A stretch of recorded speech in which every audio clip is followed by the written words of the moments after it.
Today, we've got pretty groundbreaking news that Joseph R. Biden, the current president of the United States, the 46th president of the United States, is dropping out from his re-election campaign, but he will continue to serve as president of the United States until the end of his term on January 20th, passing the torch to the next generation of Democrats. Immoral, morally corrupt, bankrupt man. This comes after a terrible debate performance, which then spurred on a whole host of questions about his ability to do the job, his ability to lead the country, but largely about his ability to campaign within the Democratic Party. There's a million reasons as to why I think Joe Biden, even if he's slower than he used to be, could do a better job than Donald Trump. But the problem with running someone like Joe Biden, even if it's just a problem with him campaigning well and he still has all of his decision-making faculties, which that has yet to be proved, that he cannot make decisions, which is why he's staying president of the United States.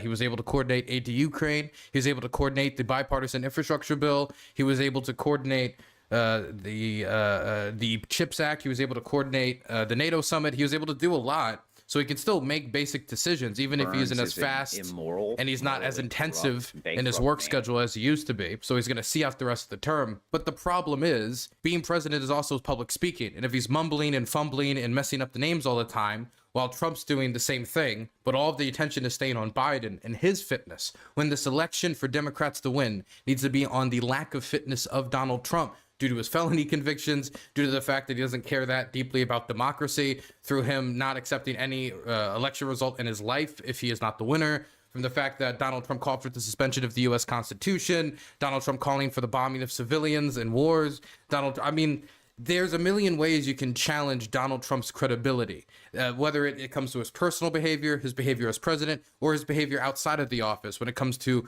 rejecting basic principles of the American democratic system. For example, calling the Secretary of State of Georgia and trying to get them to replace the votes, find the votes to make him win once he lost the election, the fake electors scheme, him trying to hold hostage Ukraine aid unconstitutionally in order to try to get dirt about his political opponents. Occurred is occurred. But the problem is you can't really make a big fuss about all of this as much as you want to if the entire conversation right now is whether Joe Biden can even serve as president of the United States. If that's what the question is, if the question is whether or not Joe Biden can even be president of the United States for another 4 years, then instead of talking about Donald Trump's lack of fitness for the office, you're talking about Joe Biden's. Something that's been lost in the conversation about whether Joe Biden is fit for president or not is the fact that Americans don't think Donald Trump is fit for office or not. The majority of Americans don't think he's mentally fit or that he should serve another 4 years in office. And so instead of talking about that, we're talking about Joe Biden mixing up Zelensky's names with Putin, Kamala Harris's name with Donald Trump's, when Donald Trump is doing the exact same thing with Nikki Haley 5-6 times in a row, mixing up Nikki Haley's name with Nancy Pelosi, saying that Nikki Haley was in charge of Capitol Security during January 6th. She wasn't even in the city on January 6th. He forgot his own vice presidential nominee's name when he was endorsing him on the campaign trail. And that was years ago. That was like 2 or 3 years ago now. And it's been 3 years since then. Donald Trump's now 78. He was as old as Biden was when Biden first ran for office. If Donald Trump was to serve another 4 years in office, he would be older than Biden is now. Donald Trump's fallen asleep at rally after rally, court appearance after court appearance. You could even see the dudes visibly slowing down as well as fumbling more.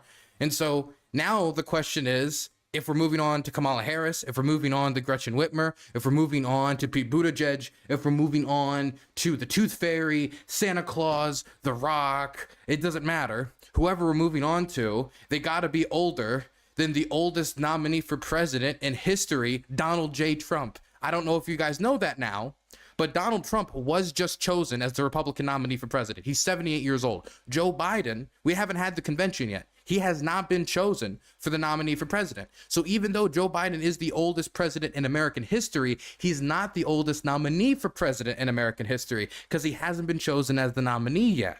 He was chosen as a nominee in 2020, but that's when he was like, I think 77. Donald Trump's now 78.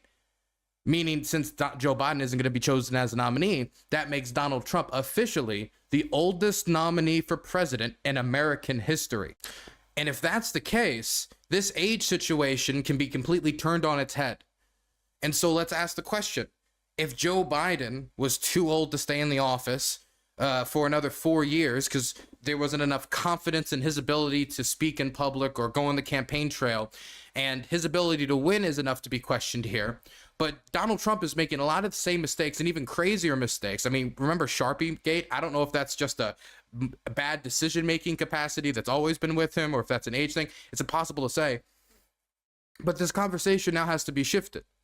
Not only is it Donald Trump is not eligible because of his criminality, because of his lack of decency, because of his lack of respect for American democracy, because he is the man leading the evangelical movement who cheated on his wife with a porn star while his wife was pregnant with their son, Barron, and he's supposed to legislate the morality of other Americans from his high horse with the evangelical lobby, who is now think after the fallout of the assassination that this man was personally chosen by God to lead the country. So we've got the spiritual mumbo jumbo being injected into our into the agenda already, but now it's going to be turned up to 11 because they think that the bullet guide was guided by God. Apparently God guided it into another person, though. Kind of confusing. But is a curd. There's a lot of thoughts popping through my head right now because I'm finally accepting that Kamala-Mania is coming. Kamala-Mania is coming, and it is officially Jover. It is officially Jover.